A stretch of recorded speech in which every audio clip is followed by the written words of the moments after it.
আসসালামু আলাইকুম। ভালো খবর বলবো যে সংকট নিরসনে প্রতিমন্ত্রী পলক একটা ভালো উদ্যোগ নিয়েছে। সেটি হয়তো পরিস্থিতি তাকে সেই দিকে ঠেলে দিয়েছে।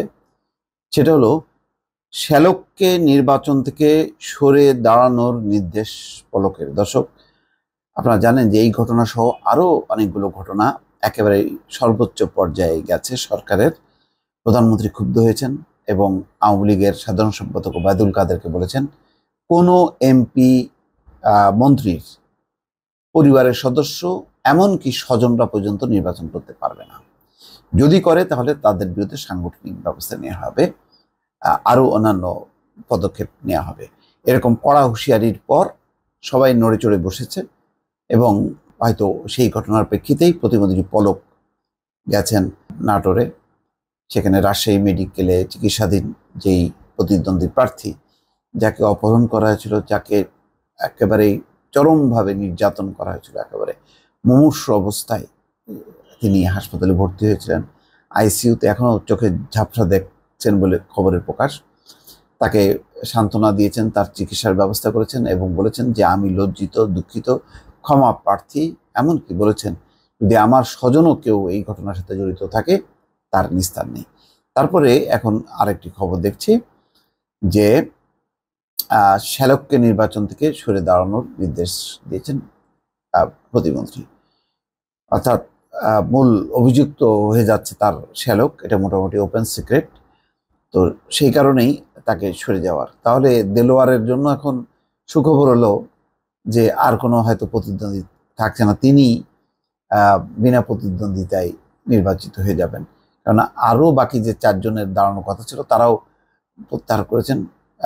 এই ব্যাপারে প্রতিমন্ত্রী পলকের বাসায় বৈঠকও হয়, বৈঠকে তারা সিদ্ধান্ত মেনে নেয়, কিন্তু দেলোয়ার সাবমিট করে, যার কারণে এই পরিস্থিতি। তো যাই হোক, কারণ দর্শানোর নোটিশ আওয়ামী লীগের, অর্থাৎ ওই নেতাকে শ্যালক যে লুৎফুল হাবিব রুবেল, তাকে নোটিশও করেছে। এখানে খবরে বলা হচ্ছে নাটোরের সিংড়া উপজেলা পরিষদ চেয়ারম্যানের পদপ্রার্থী থেকে শ্যালক লুৎফুল হাবিব রুবেলকে সরে দাঁড়ানোর নির্দেশ দিয়েছেন প্রতিমন্ত্রী জুনায়েদ আহমেদ পলক। হামলা ও অপহরণের শিকার অপর চেয়ারম্যান প্রার্থী দেলোয়ার হোসেন ওরফে পাশাকে শুক্রবার দুপুরে রাজশাহী মেডিকেল কলেজ ও হাসপাতালে দেখতে যান পলক। এই সময় তার শারীরিক অবস্থার খোঁজ খবর নেন। পরে সেখান থেকেই প্রতিমন্ত্রী তার শ্যালক লুৎফুল হাবিব রুবেলকে ফোনে চেয়ারম্যান পদপ্রার্থী থেকে সরে দাঁড়ানোর নির্দেশ দেন।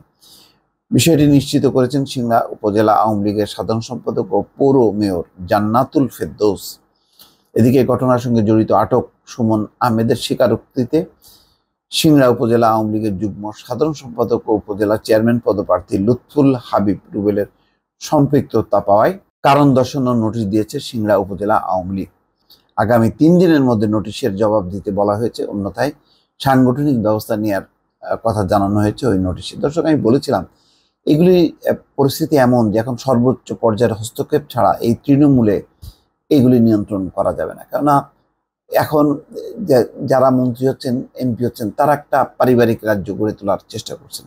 এখন তাদের ভাই, বউ, তারপরে ছেলে, মেয়ে, শালা, শালি সবাইকে রাজনীতিতে টেনে এনে এক ধরনের রাজত্ব কায়েম করার চেষ্টা করছে।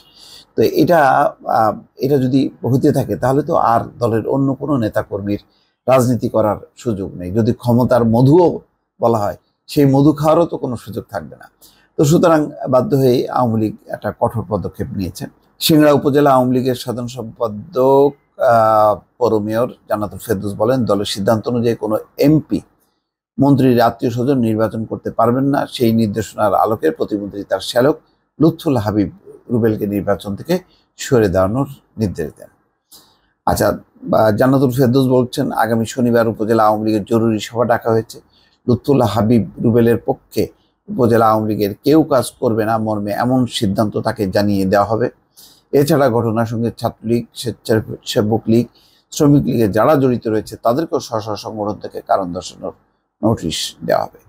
তবে যত যাই সাংগঠনিক ব্যবস্থা নেওয়া হোক না কেন, এটা রীতিমতো অফেন্স, অপরাধ।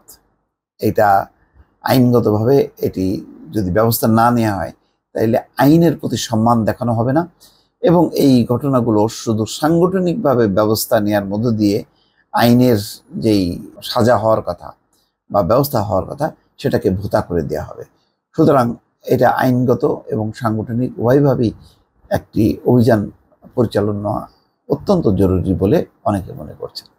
দর্শক ভালো থাকবেন। আল্লাহ হাফেজ।